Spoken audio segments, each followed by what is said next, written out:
Hello everyone, I'm back. I know that I have been away for quite a bit. Tyler and I had taken some vacation over the holidays, and sadly afterwards we have been mourning the loss of a family member.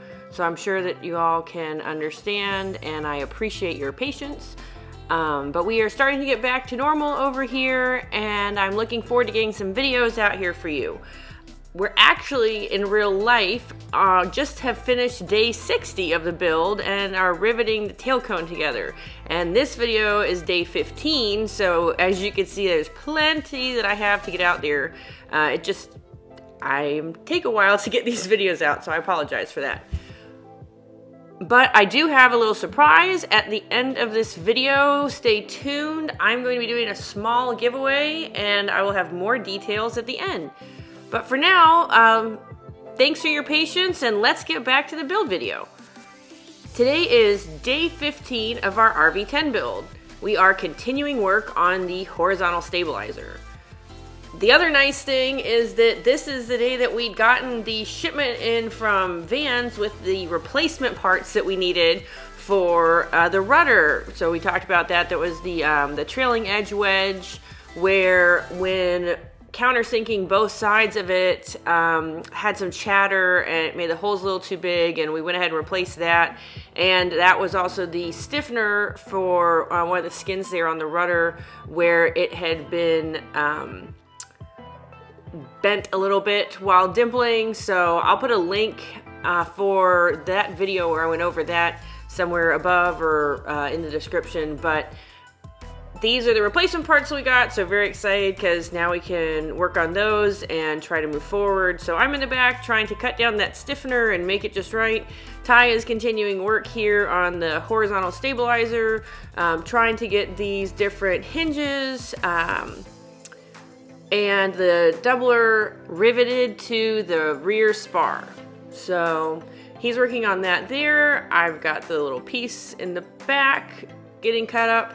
And not much else to say. The good news is at least this gave us, again, something nice where we could each be working on our own separate part. We haven't had to stop. Tyler's been able to keep moving forward with the horizontal stabilizer, and now with the work I'm doing there on the replacement parts that came in, we'll be able to continue on the next day with our work on the rudder, which is great. Oh, and kudos to Vans. Really happy with how they shipped out our replacement parts. I don't know if you saw at the very beginning of the video, they came, trailing edge wedge, obviously very thin and long, and as well as that part for the stiffener that we had to replace. And it was really nice. They had it really well packaged in a thick, long piece of PVC. So everything arrived unscathed, really happy. Again, I found it to be really well packaged, and we didn't have any problems with it, with any damage to the parts or anything with the shipping.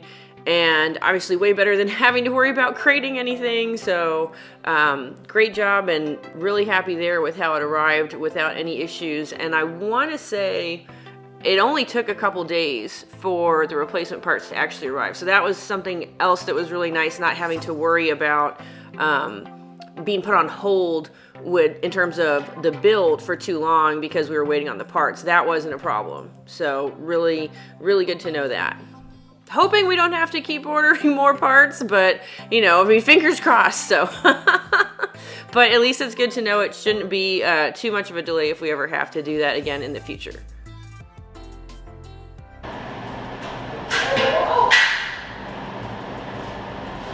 All hands.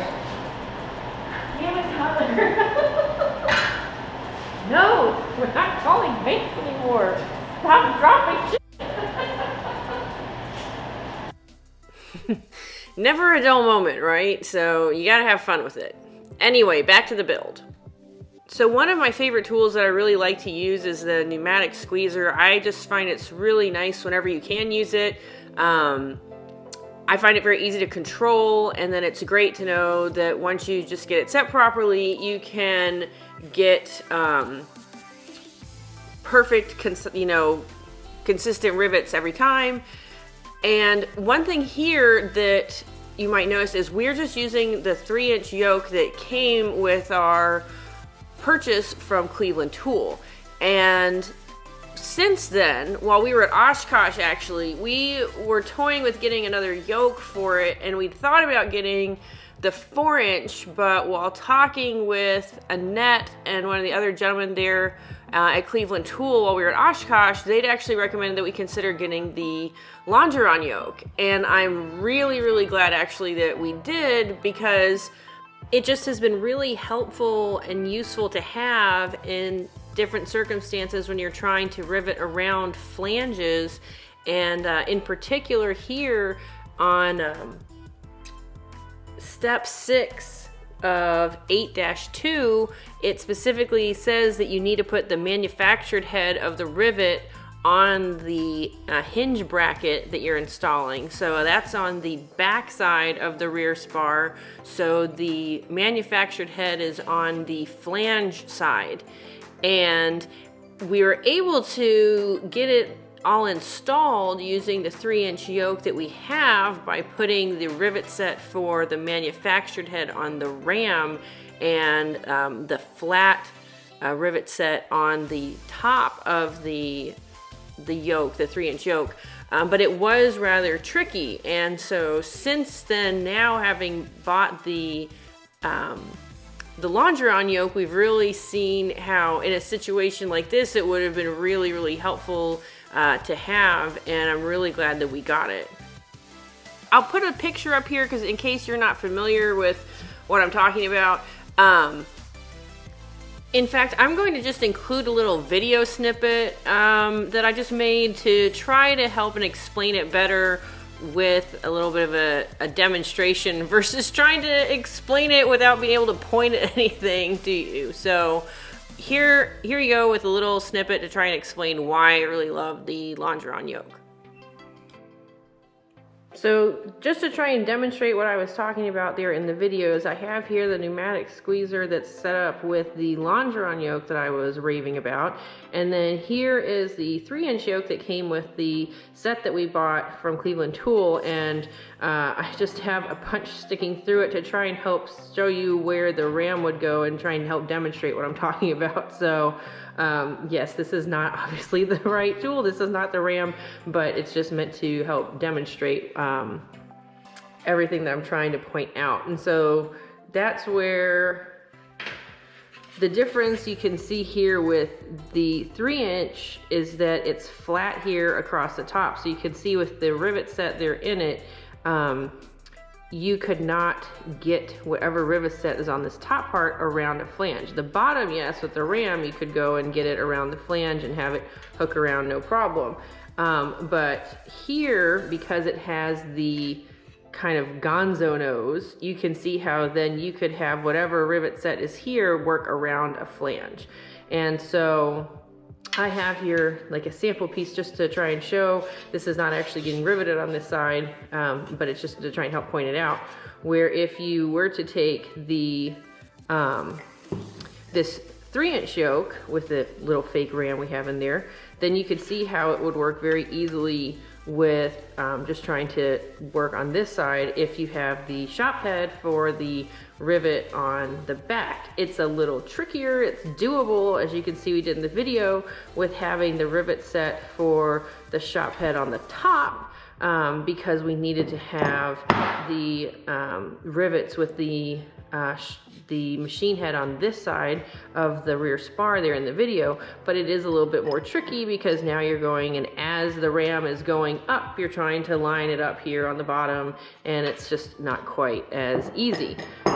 This also won't work if you have, for example, here are 2 pieces. Again, these are not actually going together, but it's meant to try and demonstrate where you have 2 parts which both have a flange on them.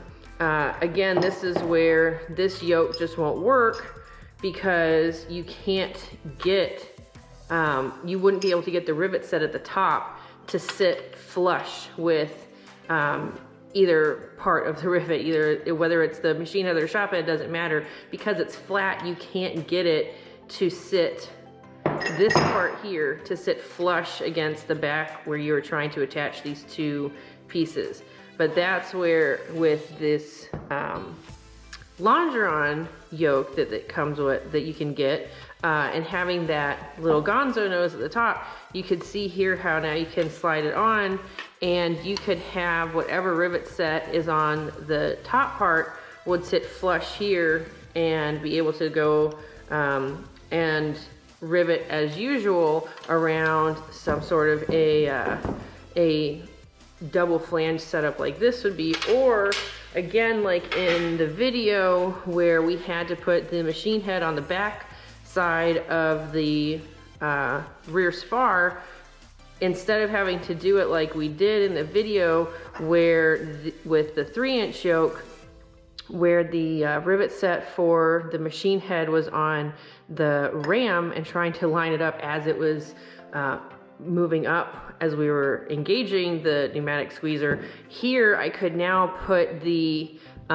with this setup, I could have the rivet set for the machine head on the top as usual, and then be able to set it up this way now where it would line up right there with the rivets that I was using there on the rear spar, and line it up, and then not have to worry about trying to line it up when the ram is extending, because now it'd already be lined up on the top and I would just have to extend the ram to get the rivet to set. So that's just some of the stuff again with the two yokes. So hopefully that makes sense with what I was trying to explain, and part of why I like having the this pneumatic yoke for, sorry, the longeron yoke for the pneumatic squeezer, and how it just is useful and advantageous in certain situations, certainly. So if you're considering getting another one, if you start to realize you're running into some tight spots, it's certainly, I'm happy with the fact that we purchased this one,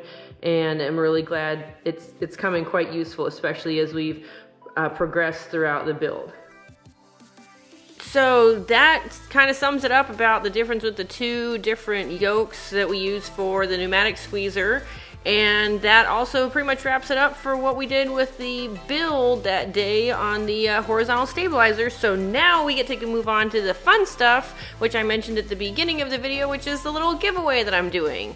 I have 8 copies of the Vans 2020 calendar, which features photos from around the world that other builders have submitted of their planes. And given obviously the subject matter of my channel, it seemed like something nice that you guys might enjoy and get a kick out of.